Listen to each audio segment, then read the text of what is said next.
Well, good morning, everybody. It is Sunday, July the 4th, 2021. And well, we are in summer mode. And during the great before, summer mode would mean we would kind of dress down. I'd wear the old golf shirt or whatever, something summery.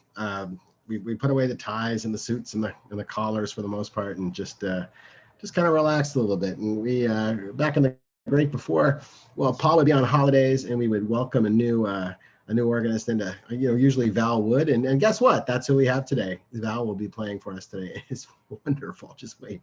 You are in for a real treat today. And we'd kind of relax. And, I think this is the Sunday when the hot drinks would cease, and we'd start having lemonade and iced tea and cool water following the service. And so anyway, long and the short of it is, our coffee hour, started up way up here, and then it kind of leveled up, and then as the summer and the weather got better, the coffee hour kind of dropped off a little bit, not a little bit, a lot. And so anyway, I made an executive decision. I thought, let's just have a hiatus from the coffee hour this week. So that's a little bit different. No coffee time after church day. The other difference is Trina's on holidays, save for one morning a week when she will come in to keep the ship right, to watch the fort. I don't know how you want to say it. Keep the place going, keep the home fires burning, keep the books straight, keep the phones answered and the messages returned and all that kind of stuff. So anyway, no Thursdays with Trina.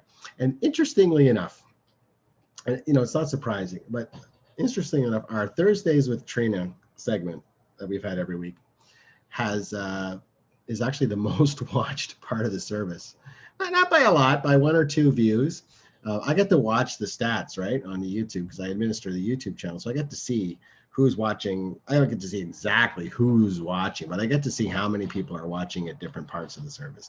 And it pretty much stays steady, and it ticks a little bit up for Thursdays with Trina, and then ticks a little bit to where it was before for the rest of the service. And I've been told that the Thursday with Trina has been kind of a nice way to have a little bit of a chit chat.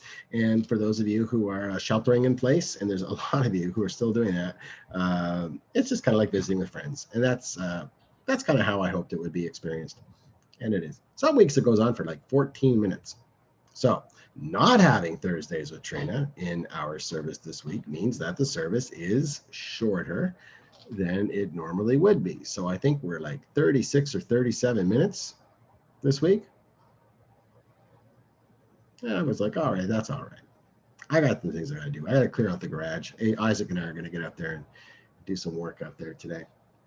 Get that place cleaned out. So that's this morning. Shorter service, Val Wood playing. It's nice. I remember way back when I started, maybe it was the first year after I got here or somewhere around there. It was a summer service, and who was it? It was Bob Edwards. Bob said to me, you know what? I'm on the wrong channel. Am I on the wrong channel? No, I'm not. So Bob said to me, because I'm all confused. I'm looking at two different things. It was hot, and I was doing camp songs with the overhead projector. Imagine back when we had to use an overhead projector, not the computer one, but the old fashioned with the transparencies. And I got up there and I was wearing shorts. And I guess this was like the first time many people had seen a minister wearing shorts for a service. And Bob Edwards came up to me and goes, well, I think it was okay that you were wearing short pants today. And, ministers should be allowed to wear short pants. And it's funny how he kept saying short pants, which I guess is that an old fashioned way of saying shorts? Who says short pants? I say it now because I just kind of like the sound of it. You're wearing your short pants today. Not to make fun, but I don't know. I like twists in language, and that's a fun one. Anyway, I hope the scandal passed and shorts became de rigueur for many a service in the summertime. That was nice. So a little note about today's service. It's a little bit, I'm just going to switch accounts because I don't know if anybody's watching this right now. You know what? I really couldn't blame you because it's so beautiful outside.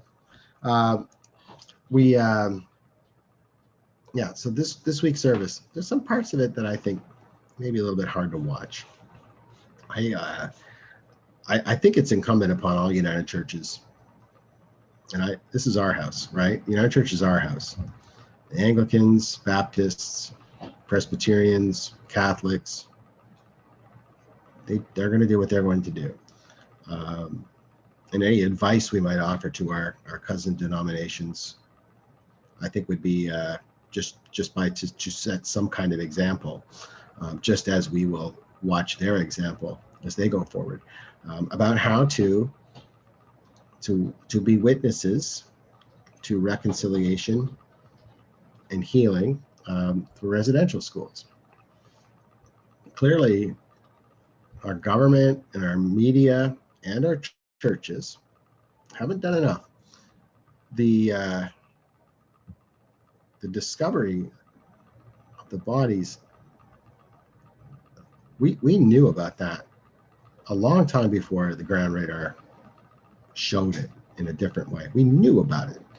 This is well documented, and it's all over. I mean, it's well documented. It's all over the Truth and Reconciliation report. We knew about it. We talked about it. Maybe not enough. So when the discoveries were made, people were shocked, and they were shocked genuinely because they didn't know about it.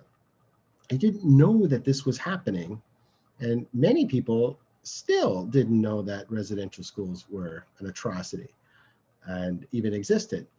And so it was just this shock and this sort of like national discovery of something that had been known about for quite some time. And those of us in leadership, I think, need to think a little bit about that, about why it was such a surprise. Should not have been. Should have been known about. Maybe can't go back. Can't go back in the past. All we can do is move forward. And but anyway, we will. And it is called as a congregation of the United Church of Canada, living in a city, living on unceded territory, to teach and to witness and to invite and to include and to use the stewardship of of the space in which we preside for good. And good means peace and love and healing. Anyway, there's part of the service where I go down to the hill. I go to the hill every Canada Day, early in the morning, before the crowds get there. Did so again this year, expecting a very different experience than I've had ever before, and I found it. And I will be unpacking that for quite some time. I met somebody there who taught me a lot, and I certainly did not begin to unpack it during this service, what she taught me on the hill at 7:30 in the morning on Canada Day in front of that memorial, which you will see later on. The music is from Tanya Tagaq, an Indigenous throat singer. I don't even know if even using that was appropriate, because what do I know, right? I don't know anything except for what I'm told, and I need to listen more to get told more. Anyway, that's it for this. I'm going to head over to church and experience the service and